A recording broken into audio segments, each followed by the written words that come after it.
Good morning and Happy New Year. It's the 2nd of January today, 2023, and I'm beginning the year with a walk in North Yorkshire again. I'm heading out of York, northwest, beginning here in the churchyard of St Everilda's Parish Church in Poppleton, and hopefully I'm going to be walking up northwest along the Ouse to look at a building called the Red House Chapel, which is a 17th century, quite unique building out there, looping round to Moor, Monkton and coming back to Poppleton. So we'll just take a quick look in St Everilda's Parish Church. Not normally open, so I was delighted to see that it is open this morning.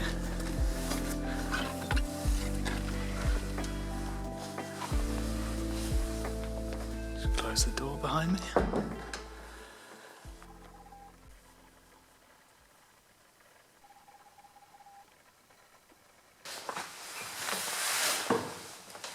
So up here in the north aisle, on the gallery, you've got some of these benefaction boards tucked away, and they date from the late 18th century and the 19th century. You wouldn't know they were here, but what they do is they record people who left money in their wills to be distributed amongst the poor of the parish, and they contain a great amount of detail about all the conditions and the dates and such, and they're a really interesting record of activity in the old parish.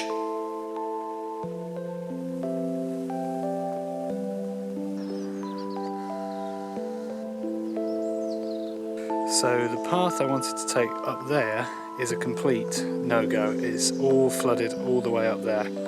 Overton Ings is flooded, and these fields here are as well. But I'm going to go up this footpath here, not far away, and try and cut up through New Farm, and then see if we can work our way up through the fields there. I think these do go over some little ditches, but I think they should be okay. It'll probably be muddy, but let's give it a go.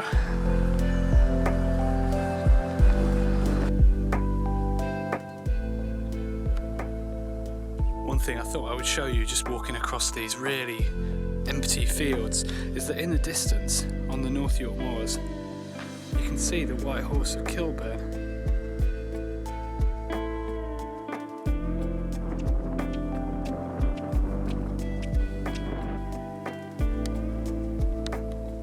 Route I've taken is full of bridleways, and the thing about bridleways is I feel like I never really see anyone on horseback going on them anymore. But in a place like this, when you get well off the beaten track, you realise that how much they are used by people on horseback. Anyway, I came across these two ladies who had stopped to ask me to open a pretty awkward gate for them so they could ride their horses through, and they asked if I'd take a picture of them, which was nice. I'm not mad about horses. Nice people is good, isn't it? Yeah, well, I'm nearly there anyway, before I ramble on about horses. We're off the bridleways now, we're off the footpaths, and we're just walking up really quiet country lanes, which actually have some of the biggest puddles of this walk on them. But yeah, nearly there. So here we are at the entrance to the Red House estate. You can just see the Red House up the avenue. Big sign here says Red House Estate, 17th century chapel open to the public. Brilliant, I hope it's open today. And there you've got the signposts, the way markers for the bridleways we'll take back. I might go that way up past Red House Wood, or we might just go back the way we came. But for now, let's go and see the chapel.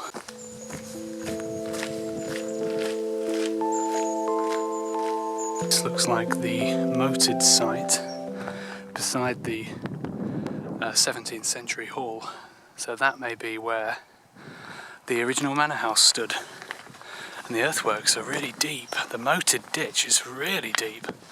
Yeah, they're not messing around. Not messing around there. But there's the new hall there, which is a nice building. So let's see where the chapel is. Seems to be the chapel is round up here and to the right.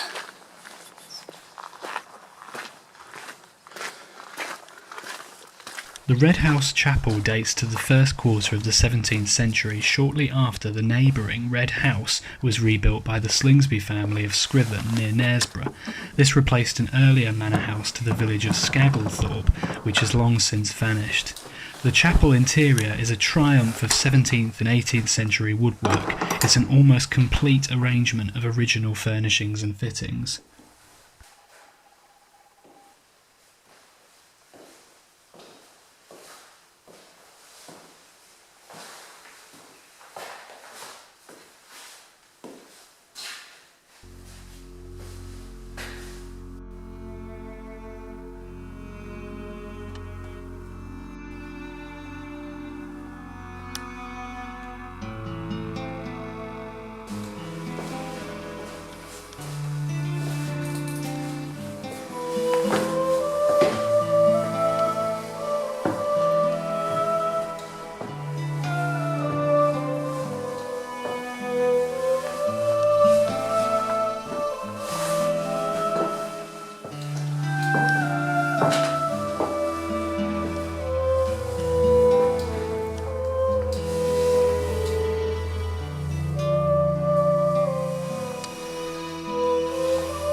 My Pevsner's Guide for the West Riding tells me that the chapel was restored in the 1860s. Its north and west walls were rebuilt. I'm sat here right now on the gallery overlooking the east window, which itself has some fantastic 17th and 18th century roundels and painted glass.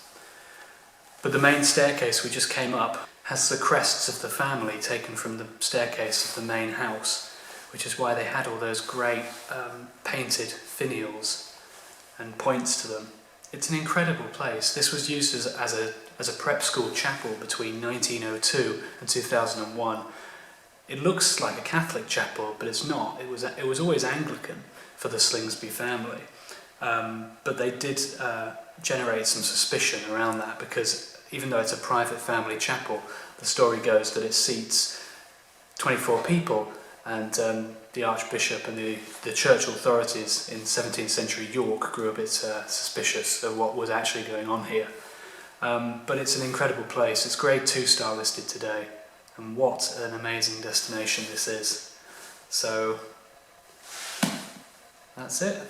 We're going to make our way to Moor Monkton and then head back.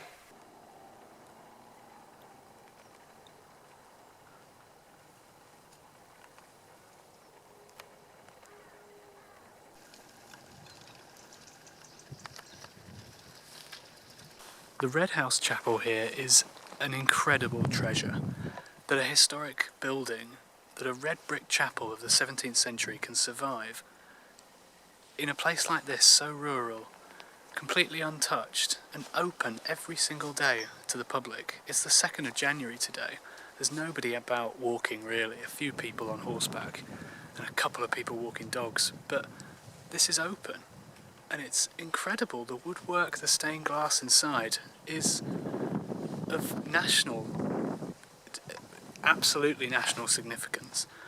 And it's one of a kind. I just feel so honoured and it's such a joy to be able to come out here and enjoy it on my own. And I hope more people come out here throughout the year.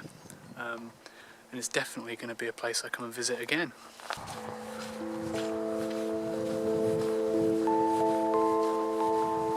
Part of me couldn't really be all that bothered to go to see the parish church at Monkton by the time I got to the fork in the footpath where I could go back towards Poppleton. But I realised I can see the top of the tower, and it's not that far, so I'm halfway there now, so we'll be there fairly shortly, I think.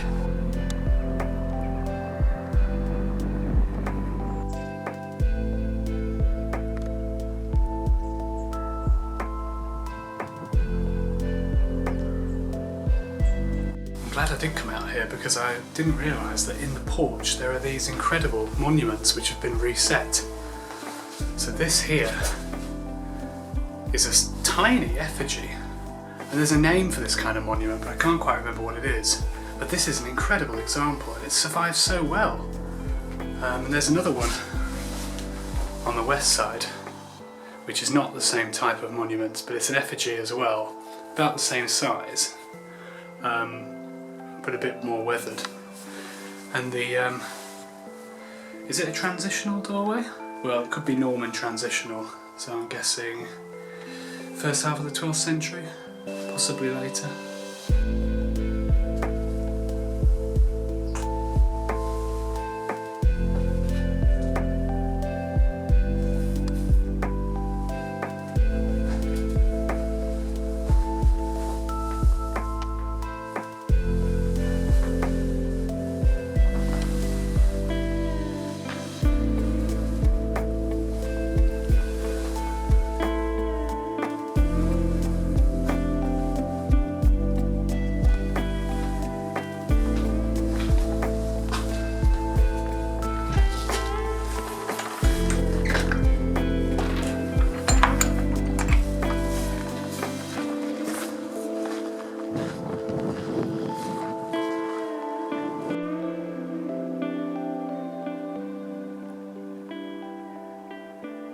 So that's about all I wanted to do today, really. The parish church at Monkton was my destination, and I got there.